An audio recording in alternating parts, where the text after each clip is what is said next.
Hoy hablaremos del origen de los juicios orales en materia penal. Para esto, nuestro compañero Jonathan Gutiérrez preparó un reportaje que trasladó directamente hasta el Palacio de Justicia de los Juzgados Penales de Monterrey, en el que nos muestra el interior de una sala de audiencia, te da la tarea de investigar cuáles son las políticas que existen para programarlas y nos dará algunas recomendaciones por si tenemos interés en acudir a ellas. Te platicaremos cómo inició la oralidad penal en nuestro estado, cuándo y dónde fue el primer juicio oral y los retos y desafíos a los que se enfrentó el Poder Judicial para transitar de un sistema escrito a uno oral. Todo esto a través de una amena charla que sostuvo Mariana Brandi con el magistrado Jorge Luis Mancillas Ramírez, titular de la 10ª Sala Penal, a quien en aquel entonces, como presidente, le tocó su implementación. Esto es Tribunal a tu alcance. ¡Comenzamos!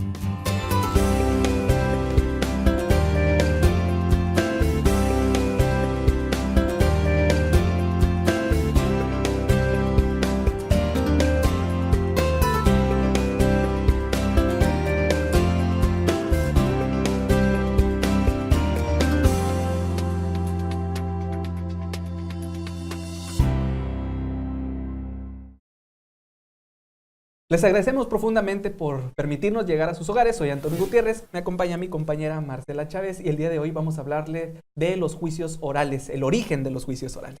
Bueno, Antonio, cuando escuchamos origen de juicios orales, lo que se nos viene a la mente inmediatamente, pues son, para aquellos que no tenemos la experiencia de haber acudido a un juicio oral, lo que se ve en las películas, ¿verdad? Los juicios que se desarrollan en las películas. ¿Será que esto es cierto? Bueno, si queremos saber más a este respecto, vamos a ver el reportaje que nos preparó nuestro compañero Jonathan Gutiérrez, el que nos aclara estas dudas y otra información que es muy importante. Vamos a verlo.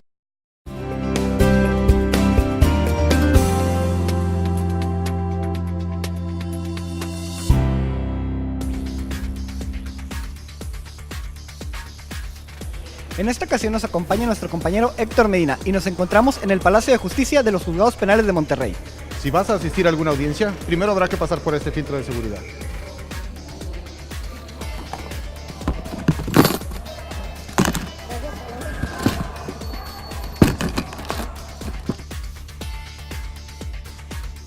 Nos encontramos en las salas de juicios orales. En este lado está el lugar asignado al público.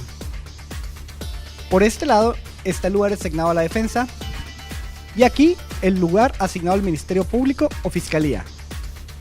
De este lado se encuentran los testigos o peritos, aquí el asistente de causas y aquí es donde se ubica el juez. Nos encontramos con la licenciada Laura Verdín, coordinadora de la gestión judicial penal, quien nos explicará cómo se programan las audiencias. Licenciada, ¿cuál es el mecanismo a seguir para fijar y asignar una audiencia? Bueno, nosotros contamos con un mecanismo de comunicación con la gente de la Procuraduría y con Defensoría Pública, que son las partes que intervienen en el proceso, que pueden solicitar el desarrollo de alguna audiencia para la intervención de un juez. Nos llega a nosotros un requerimiento mediante ese sistema electrónico y se contesta de igual manera, de manera electrónica, les llega un correo a cada una de las partes informándole cuándo será esa diligencia, diciendo la fecha, la hora y el lugar en el que se asigna para ese efecto, para proceder a las notificaciones tanto al fiscal, al defensor, al investigado y a la víctima. Licenciada, y ya en la práctica, en promedio, ¿cuál es la duración de una audiencia? Depende del tipo de diligencias. Tenemos diligencias que, como un control de detención, formulación de imputación, que se genera un poco más de debate dentro de las partes para fijar la situación jurídica de alguna persona y que pueden durar hasta 1 hora o incluso, si es un asunto muy complejo, pues extenderse más del tiempo. Y algunas que son para llegar a alguna salida alterna que son relativamente cortas, que van de 10 minutos a media hora. Licenciada, ¿qué diferencia hay entre las audiencias del sistema tradicional con las del sistema penal acusatorio actual? Pues lo principal es que está más fácil el acceso hacia el público, la cuestión de la publicidad y la interacción que de viva voz tienen las partes, los que están interviniendo o afectados directamente en el proceso, como son el investigado y la víctima de tener al juez y poder expresarle sus argumentos dentro de una sala de audiencias y que la misma queda videograbada para todos los efectos que quieran ejercer después alguno de ellos, ¿verdad? Licenciada, ¿nos puede dar alguna recomendación para las personas que van a entrar a alguna audiencia? Bueno, todas las audiencias son públicas, hay excepciones que marca la ley para tener privacidad en las audiencias, pero todas ese tipo de diligencias en las que puede ingresar cualquier tipo de persona, solamente al estar dentro de la diligencia hay que permanecer en silencio, guardar el respeto, el orden en la diligencia. No pueden hacer señas de aprobación o desaprobación de lo que están opinando el fiscal, la defensa o el imputado o el propio juez, ni tampoco tienen el uso de la voz dentro de la sala, solamente a los directamente identificados como partes dentro de la audiencia son los que pueden tener el uso de la voz. Si vas a ingresar a una audiencia, llega 15 minutos antes. No podrás introducir celulares, armas o dispositivos para tomar audio, video o fotos. Tampoco podrás entrar si traes gorra, sombrero y lentes oscuros. Reportó para Tribunal a tu alcance a través de TV Uni, Jonathan Gutiérrez. Héctor Medina. Camarógrafo Carlos Zúñiga. Hasta la próxima. Agradecemos a nuestro compañero Jonathan Gutiérrez por traernos este reportaje. Ahora sí ya nos muestra cómo es que se lleva a cabo una audiencia. Así es, y también pudimos ver el interior de una sala de audiencias para aquellos que teníamos dudas, que no nos ha tocado participar de un tipo de juicio oral. Ya podemos ver cómo se llevan a cabo este tipo de audiencias. Bueno, y si tienen alguna duda o comentario sobre este respecto, los invitamos a que se contacte con nosotros a través de las líneas de contacto que están apareciendo en pantalla, que nos dejen todas sus inquietudes, sus comentarios que lleguen a tener. Y bueno, pues ya sin más, vamos a ir a un corte y enseguida estamos con ustedes aquí en tu programa Tribunal a tu alcance.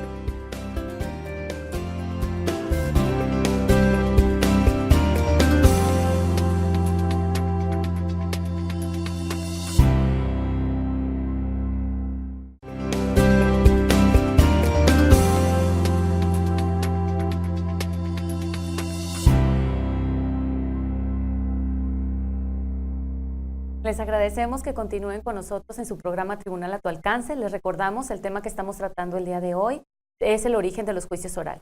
Bueno, y para seguir hablando más de este tema, vamos a ir a la entrevista que preparó nuestra compañera Mariana Brandi.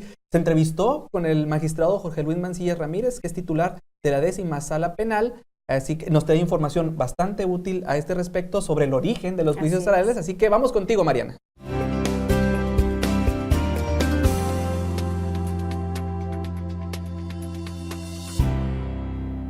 Gracias, Antonio y Marcela. El día de hoy nos encontramos con el magistrado Jorge Luis Mancillas Ramírez, titular de la Sala 10º Penal del Tribunal Superior de Justicia. Bienvenido, magistrado. Gracias. Magistrado, cuando usted fue presidente del Poder Judicial en el periodo 2005 al 2007, Nuevo León se había convertido en la primera entidad a nivel nacional en adoptar la oralidad, ¿cierto? ¿Nos podría platicar un poquito qué estaba pasando en Nuevo León en aquel momento, en esa época? ¿Cuáles fueron los motivos por los cuales se aprobó esta reforma de tal naturaleza? Muy bien. Efectivamente, Mariana, 2005-2007 fui presidente del Tribunal Superior de Justicia del Consejo de la Judicatura, pero este movimiento se inició en el año 2003. Por aquí traigo unos apuntes donde es prudente establecer para precisar fechas. Esta implementación del juicio oral en Nuevo León pues fue la primera en el país, fuimos pioneros, ¿verdad? Por lo que el titular del Poder Ejecutivo de aquella época, el día 20 de octubre del 2003, le dio publicidad a una convocatoria pública en materia de procuración y administración de justicia, para el efecto de que se llevara a cabo, ¿verdad?, una reforma al nuevo sistema de justicia penal. Más adelante, por ahí por el año 2004, específicamente el 2 de julio de este año, del 2004, el Ejecutivo del Estado presentó una iniciativa en la que planteó la incorporación del sistema de justicia oral en Nuevo León, aplicable a delitos culposos no graves. Fíjese, uno de los éxitos que tuvo Nuevo León en cuanto a que funcionara el ahora nuevo sistema de justicia penal que se implementó en el año 2008 a nivel federal, ya reformada la Constitución Política de los Estados Unidos Mexicanos, fue de que iniciamos de una manera gradual. Como lo dije, En el 2004 se inició el juicio oral, o se presentó la iniciativa para iniciar el juicio oral en delitos culposos no graves. ¿Qué quiere decir esto? Que fuimos de menos a más para el efecto de ir midiendo, ¿verdad?, el nuevo sistema de justicia penal. Los delitos culposos son los llamados imprudenciales, que la mayoría de las veces es con motivo de tránsito de vehículos, pero también había delitos culposos de otra naturaleza, ¿verdad?, que no fueran con motivo de tránsito de vehículos. Ahí fue donde se inició ya el juicio oral en Nuevo León. Finalmente, en base a los resultados que se obtuvieron en la implementación del juicio oral, el gobernador del estado, el día 11 de julio del 2005, sometió a consideración del Congreso una iniciativa a fin de ampliar la competencia por 38 delitos más. O sea, empezamos con delitos culposos no graves, después se amplió a 38 delitos más, y así fuimos gradualmente hasta llegar a una gran parte de los delitos que establece el Código Penal. Entonces, repito, una de las situaciones que nos llevaron al éxito del nuevo sistema de justicia penal fue la gradualidad, que empezamos de delitos menores a delitos mayores. Y fue como en el 2005 se llevó a cabo, si no me equivoco, en la región citrícola, el primer juicio oral en el estado de Nuevo León, que fue el primer estado de la República que implementó este nuevo sistema de justicia. ¿Y podría compartirnos brevemente cuáles fueron las reacciones de las personas que integraban el Poder Judicial en aquel momento? Mire, había reacciones en contra y a favor. Ya mero le digo que a lo mejor en contra, ¿verdad? Pero conforme fuimos avanzando, conforme fuimos capacitándonos, porque ahí me tocó estar siendo juez en la República de Chile, estuvimos en Argentina, estuvimos en Bolivia, estuvimos en Colombia, empezamos por capacitarnos. Y en la medida que iba avanzando, ¿verdad?, este nuevo sistema de justicia, la gente fue asimilando, ¿verdad?, que era más garantista, no nada más para el imputado, sino también para la víctima. O sea, si usted ve el Código Penal de aquel entonces, el Código Procesal Penal de aquel entonces, tiene mucha similitud, ¿verdad?, con la reforma constitucional del 2008. Por ejemplo, ahorita tenemos los jueces de control. En aquella época eran los jueces de preparación de la acción penal, ¿verdad? Nosotros implementamos las salidas alternas, el procedimiento abreviado, la suspensión del procedimiento a prueba, los métodos alternos para la resolución de conflictos. Entonces la gente fue asimilando hasta llegar a convencernos que era la mejor opción.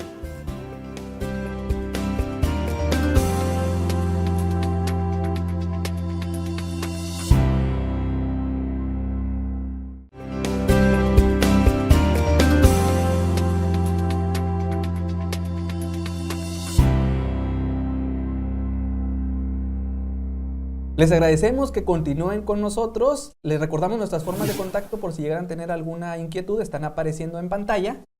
Así es, y bueno, vemos cómo este programa, lo que nos está contando el magistrado Jorge Luis Mancillas es muy importante, así que les invitamos, vamos a la segunda parte de esta entrevista.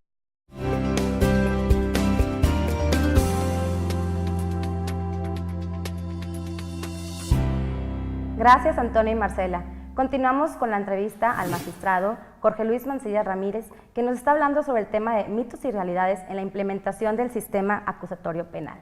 Magistrado, respecto a los cambios que se implementaron en el Poder Judicial durante su periodo, ¿qué se pudieron advertir mejoras respecto al mismo y cuáles serían estas? Mire, hubo mucha mejora en cuanto a capacitación. Empezamos a capacitarnos jueces, magistrados, secretarios, escribientes.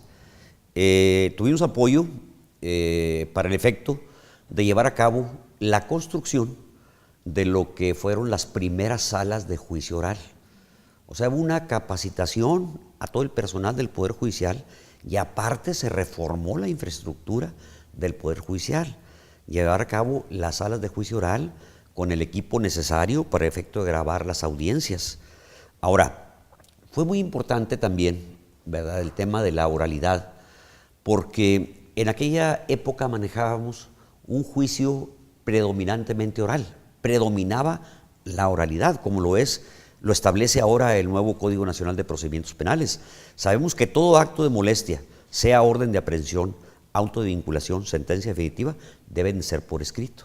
¿verdad? ¿Por qué? Porque son actos de molestia que en un momento dado pueden ser combatidas vía recurso de apelación o vía amparo, ya sea indirecto o indirecto, según se trate de la resolución que vaya a impugnarse.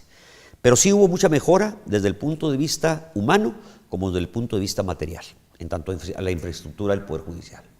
Fue un proceso de transformación, supongo, que Claro. se requirió recursos tanto financieros como Así es. humanos, como me lo está mencionando. Así es. Y pues en 2008 se aprobó la reforma constitucional en nuestro estado, pero como se adelantó, comenzamos una nueva etapa.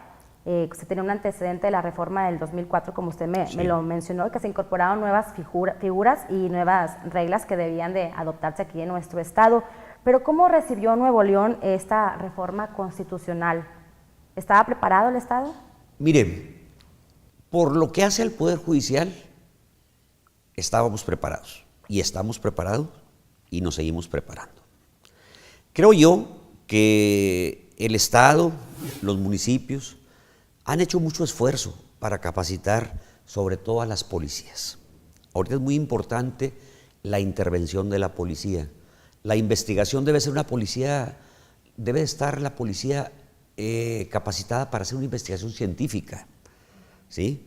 O sea, se acabaron los vicios que mucha gente comenta en el anterior sistema, ¿verdad? No critico el anterior sistema, definitivamente, porque tan bueno era que funcionó durante muchos años, pero en este nuevo sistema de justicia penal hay un equilibrio entre los derechos humanos del imputado y los derechos humanos de la víctima.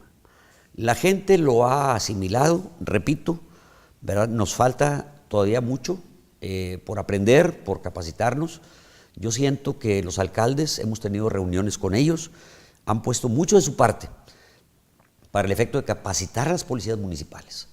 ¿Para qué? Para que el informe policial homologado venga correcto, para que se ponga inmediatamente a disposición del Ministerio Público una persona que haya cometido el delito de una manera flagrante. Y esos detalles, ¿verdad?, que lógicamente con el tiempo van a irse mejorando. Pero creo que en términos generales llevamos un muy buen avance de una manera positiva en cuanto a este nuevo sistema de justicia. Excelente.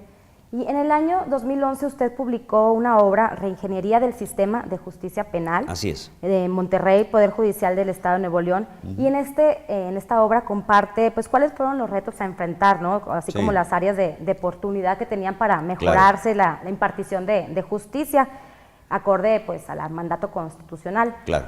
Tomando, pues, en consideración toda la infraestructura que le mencioné, la material y la humana. Pero ¿cuáles son las principales aportaciones que usted buscó realizar en su obra? Mire, las principales aportaciones fue una obra pequeñita, iba yo de salida en el segundo periodo que fui presidente del tribunal, una obra muy pequeña, donde quise, en un momento dado, que la gente supiera cuál había sido el avance, ¿verdad?, y la experiencia que había tenido Nuevo León desde el año 2004 a la reforma del 2008. Posteriormente a esa pequeño libro que hice al salir de la segunda vez que fui presidente, participé en un libro que editó la Facultad de Derecho y Criminología de la Universidad Autónoma de Nuevo León, donde escribí un capítulo relativo, ¿verdad?, precisamente a los retos del nuevo sistema de justicia penal en Nuevo León, y donde hice un estudio de la similitud que tenía el Código de Nuevo León con el decreto que reformó la Constitución del 2008, donde operaba el nuevo sistema de justicia penal a nivel nacional. O sea, esa fue la intención en aquella época, que la ciudadanía, que las personas vieran el avance que Nuevo León tenía, ¿verdad?, y que estábamos preparados para recibir precisamente la reforma del 2008. Perfecto. Y en cuanto a los mitos y realidades de la implementación del sistema de justicia penal, ¿cuál sería el principal mito que está respecto de este sistema acusatorio? Mire, se ha comentado mucho, creo a lo mejor de una manera no muy acertada, de que este sistema de justicia en un momento dado puede favorecer mucho a la delincuencia.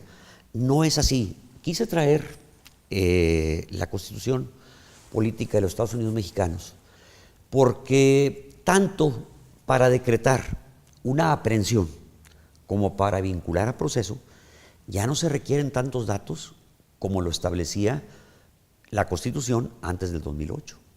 Antes hablábamos de que tenía que justificarse el cuerpo del delito y la probable responsabilidad. Ahora no. Ahora las bases para prender a una persona, los estándares son menores. Basta con que exista la probabilidad de que participó en el hecho para que se pueda llevar a cabo la aprehensión de la persona. Lo mismo pasa para vincularlo a proceso. O sea, a lo mejor es una situación equivocada de las circunstancias de que tenemos que asimilar este nuevo sistema de justicia. Le voy a decir por qué. La medida cautelar de mayor impacto es la prisión preventiva, ¿verdad? La propia disposición constitucional y el Código Nacional establece que debe ser por excepción, pero eso no quiere decir que el Ministerio Público en un momento dado pueda pedir al juez, ¿verdad?, que decrete una prisión preventiva, al juez de control. Entonces mucha gente cree que esto puede terminar en una impunidad. Yo no comparto ese criterio. Creo que hay que seguirlos preparando, magistrados, jueces, secretarios, ministerios públicos, policías, jueces calificadores, todos. Aquí es un reloj, tiene que estar la maquinaria funcionando constantemente para que esto pueda llegar a buen puerto. Y creo que va a llegar a buen puerto. Hemos tenido ya resoluciones, yo de la sala, del sistema acusatorio, tanto con el Código Procesal de Nuevo León como con el Código Nacional de Procedimientos Penales, donde los tribunales federales han entrado al estudio de las resoluciones. Hay ocasiones que han negado el amparo, hay ocasiones que han concedido el amparo para efectos, ¿verdad? Pero vemos que el sistema está funcionando de una manera general en una forma correcta. Perfecto, pues quedó muy clara la realidad respecto Sí. del nuevo sistema que nos acaba Claro. de mencionar. Y bueno, para finalizar me gustaría que mencionara 3 ventajas de este nuevo sistema sobre el anterior. Mire, tiene muchas ventajas, repito. El hecho que yo diga que tiene ventajas no quiere decir que diga yo que el anterior fue un sistema equivocado o malo. Eso nunca lo voy a decir. Aquí, una de las ventajas principales es la transparencia, ¿verdad? La transparencia se refleja en la audiencia. Por ejemplo, el juez, los magistrados, llevamos audiencias, se está filmando, ¿verdad? Esa es una de las principales ventajas, la transparencia. La otra, ¿verdad? Es muy importante establecer también, ¿verdad?, que la Constitución establece, ¿verdad?, a lo mejor lo he repetido, pero es importante decirlo, que hay un equilibrio procesal entre la víctima y entre el imputado. Antes, por ejemplo, un juez negaba una orden de aprehensión, ¿verdad?, y el Ministerio Público era el único que tenía derecho a interponer la apelación. Ahora la víctima ya puede interponer la apelación. Si el magistrado confirma la negativa de orden de aprehensión, la víctima puede promover amparo indirecto contra ese acto de autoridad. Es otra ventaja que tiene, ¿verdad? O sea, hay una serie de ventajas que tiene que, por ejemplo, ahí se evidencia a una persona que no esté declarando con la verdad, porque yo lo estoy viendo. Yo veo las audiencias cuando resuelvo una apelación y veo la reacción de la persona, ¿verdad? Ahora, ahí también se refleja la capacidad de la defensa y la capacidad del Ministerio Público, ¿verdad? O sea, sí hay muchas ventajas, hay muchas circunstancias que favorecen el nuevo sistema de justicia penal, tanto para la víctima como para el imputado. Pues son claras las ventajas que tiene el nuevo sistema contra el anterior, y pues no me queda más que agradecer su presencia con nosotros y también agradecerles a todo el auditorio que haya permanecido con nosotros. ¿Y qué les parece si volvemos al estudio con Antonio y Marcela? Gracias.